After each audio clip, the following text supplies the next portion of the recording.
What's going on, guys? My name is Elliot and I am a follower of Christ.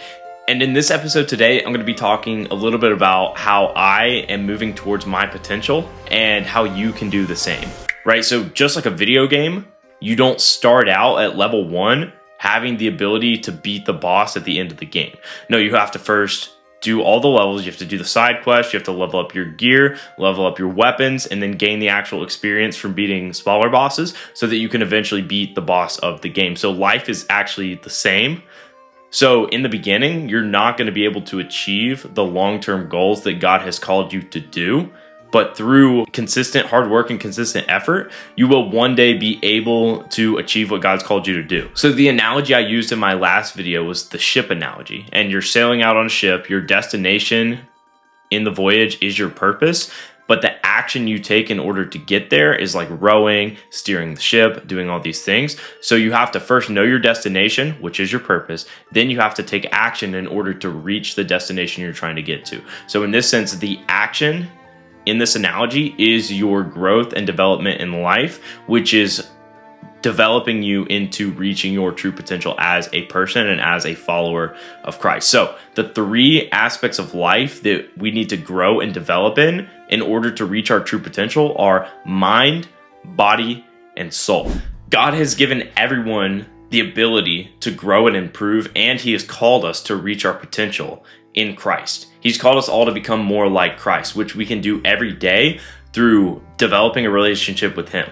And through developing ourselves and reaching our potential, we inherently do become more like Christ. So imagine for a second, you're at the end of your life. You just died, you're at the gates of heaven, and you are in front of God. And God shows you 2 potential outcomes for your life. One is the life that you lived, right? You didn't try every day to be better. You didn't try every day to be more like Christ. You just kind of drifted through life. You graduated high school, went to college, got a corporate job, found a wife at some point, went into debt for a house, just kind of lived your life. But God has called you to do more. God has called you to be more. God has called you to spread His gospel, spread the good news, to make a difference in the world, right? To be a light to the dark world, not to just drift through life. God has given you the potential to do so much, but instead of developing yourself so that you could one day reach this potential, you did nothing. Now, on the other hand, God shows you your potential future. He shows you someone who changed the world, who led people to Christ, who spread the gospel to all nations. And most importantly, He shows you someone who became more like Christ. So in these 2 pictures, we have somebody who was not like Christ and somebody who was like Christ. You don't want to be the person who was not like Christ, because if you get to the gates of heaven and meet God, the creator of the universe, the king of everything, and He looks at you and sees someone who is not like Christ and did not try at all to become like Christ, He's going to say, "Depart from me, I never knew you." This is why it's so important to try every single day to become better, so that we can reach our true potential that's found in Jesus Christ. Because reaching our true potential, developing mind, body, and soul, and becoming more like Jesus are the most important things that we can do to develop ourselves enough so that we can achieve what God is calling us to do in life. That is our purpose. So I'll just talk about myself for a minute. So I work on myself in body, mind, and soul every single day so that I can become more like Christ and accomplish what God has called me to do. So what I do for body is I actually work out 5 days a week. But developing your body is more than just working out. It's also about keeping your body healthy and refraining from things that would desecrate your body, because your body is the temple of God, as it says in 1 Corinthians 6. You are not your own, you were bought at a price, therefore honor God with your bodies.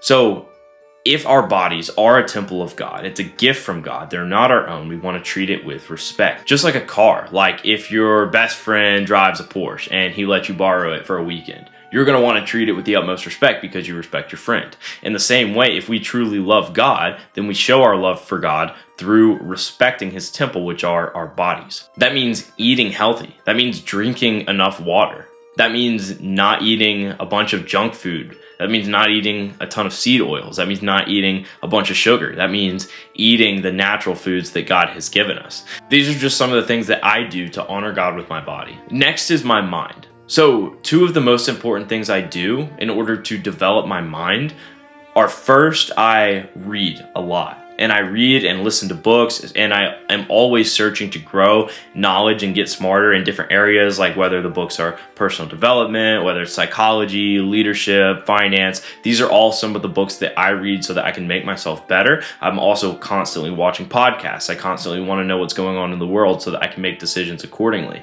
right? I always want to get better in every aspect of life, and I do that through growing my knowledge and growing my intelligence. Also, the second thing is our minds are a gift from God, and our minds are the connection that we use in order to communicate with God. We use our minds when we pray, we use our minds when we read the Bible, and we also use our minds when we find truth. And if we can come to a true conclusion using logic and reasoning, using our minds, and God is truth, then therefore we use our minds and logic and reasoning that God has given us in order to find truth, and truth is God. Because Jesus says, I am the way, the truth, and the life. Therefore, when we alter our minds and alter our state of mind and cloud our minds, we are severing our connection with God. So this is why I refrain from alcohol, drugs, excessive video games and scrolling, anything that will alter my state of mind and sever my connection with God. Next is soul. I work every single day in order to grow my relationship with God. So I read 2 different chapters of the Bible a day at least. So I read a chapter from Proverbs in the morning and a chapter from the New Testament. Right now I'm on 2 Corinthians at night before I go to bed. And I also pray first thing when I wake up in the morning and pray last thing I do before I go to bed. These are just some things, practical things that I do to develop my relationship with God. But it's a lot deeper than that. It also takes a lot of like soul searching, no pun intended, since you are trying to develop your soul. But you have to journal about your purpose. Why are you here? What am I working towards? What is God calling me to do? Right? You have to talk about, okay, well, why am I trying to get better every day? Why am I doing what I'm doing? These are also things that you have to develop, work through, journal about to develop yourself as a person, develop your soul so that you can improve and become more like Christ. One of my football coaches had this quote, and he always said, when you are through improving, you're through. Now, what that means is that you should always be trying to improve. You should always be trying to get better, right? And there's no point to which you can relax and step off the gas. If my goal is to read a dozen books, when I read a dozen books, am I going to stop reading? No, because the goal wasn't to read a dozen books. The goal was to get smarter and get more intelligent. Reading the dozen books were just the means that got me to the goal to get smarter and more intelligent, right? But after I read a dozen books, now I have a new goal. Like I want to read a dozen more because I want to keep getting smarter. I want to keep growing. If my goal was to bench 225, then when I got to 225, would I stop? Would I let off the gas? No. The new goal is 250. The new goal is 260. And you just keep moving up your goals in accordance to you accomplishing them.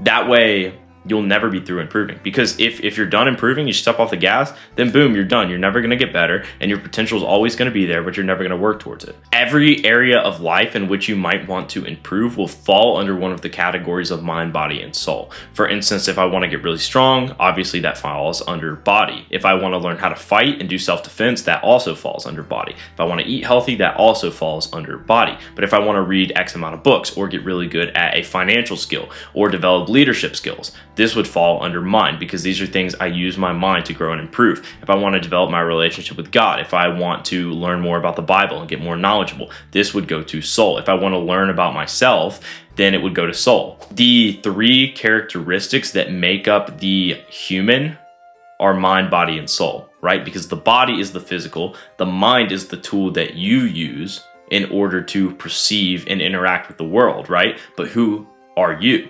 Well, you are your soul. Your soul is the unseen being that inhabits your body and uses your mind in order to affect the known world.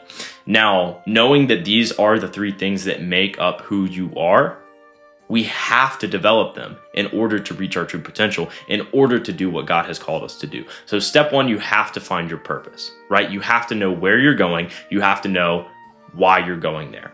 Step 2 is you have to row. You have to work. You have to put in the effort through developing yourself as a person. You have to grow and get better every single day. And through growing, through doing challenging things, you will develop self-confidence. And as you develop this confidence in yourself, you will prove to yourself that I can do what is hard.